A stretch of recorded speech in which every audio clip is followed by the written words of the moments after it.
সময়টা ছিল নভেম্বর মাস। আকাশ মেঘলা আর শীতল বাতাস বইছিল সারা রাত ধরে।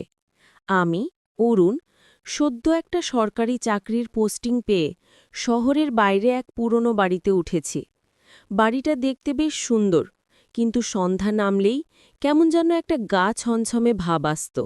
চারপাশের ঘন জঙ্গল আর জনবসতি থেকে খানিকটা দূরে হওয়ায় রাতের নিস্তব্ধতা ছিল অসহনীয়। বাড়ির মালিক বলেছিলেন, কেউ থাকেনি বহু বছর, তাই একটু পুরনো গন্ধ পাবেন। কিন্তু কেবল পুরনো গন্ধ নয়, এক অজানা নীরবতা যেন বাড়িটাকে আষ্টপিষ্টে জড়িয়ে রেখেছিল। বিশেষ করে দোতলার বন্ধ ঘরটা। ঘরটার দরজায় একটা মোটা তালা ঝোলানো, আর মালিক বারবার নিষেধ করেছিলেন ও ঘর যেন খোলা না হয়। কৌতূহল স্বভাবতই বেড়ে গিয়েছিল। সেদিন ছিল পূর্ণিমা রাত। জানালার বাইরে চাঁদের মায়াবী আলো এসে পড়েছিল আমার পড়ার টেবিলে। হঠাৎ আমার শোবার ঘরের বন্ধ দরজায় কেউ যেন খুব আস্তে টোকা দিল। ঠক ঠক ঠক। রাত তখন 2টো। এ সময় কে আসবে? আমি ভাবলাম হয়তো ভুল শুনেছি, কিন্তু ঠিক তখনই টোকাটা আবার এলো।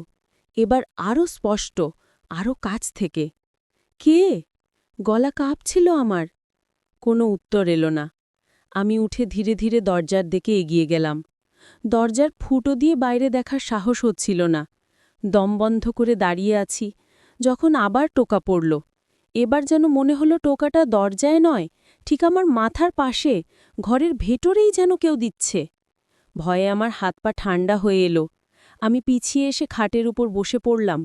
এরপর শুনতে পেলাম ফিসফিস করে কিছু বলার শব্দ। মনে হচ্ছিল যেন বহু দূর থেকে একটা ক্ষীণ কণ্ঠস্বর আমাকে ডাকছে, অরুণ, অরুণ। কণ্ঠস্বরে কেমন যেন একটা করুণ আর পরিচিত টান ছিল। আমি চিৎকার করতে চাইলাম, কিন্তু গলা দিয়ে আওয়াজ বেরোল না। ঠিক সেই মুহূর্তে দোতলার বন্ধ ঘরটা তালা খোলার শব্দ পেলাম। একটা ক্যাচ ক্যাচ আওয়াজ, যা নিস্তব্ধতাকে চুরমার করে দিল। এবার স্পষ্ট পায়ের শব্দ। কেউ যেন ধীর পায়ে সিঁড়ি বেয়ে নামছে। প্রতিটি ধাপ নামার সাথে সাথে শব্দটা কাছে আসছিল। আমার ঘরের দরজার ঠিক বাইরে এসে পায়ের শব্দটা থেমে গেল। এর পরের মুহূর্তটা ছিল সবচেয়ে ভয়ঙ্কর। আমার ঘরের দরজার নিচে সরু ফাঁক দিয়ে একটা শীতল, ধোঁয়াশার মতো সাদা আলো ভেতরে প্রবেশ করতে শুরু করল। আলোটা দ্রুত ছড়িয়ে পড়ল মেঝেতে। একটা অস্পষ্ট মানবাকৃতি তৈরি করল। সেই আকৃতির মুখ ছিল না, কিন্তু আমি অনুভব করতে পারলাম সে আমার দিকেই তাকিয়ে আছে।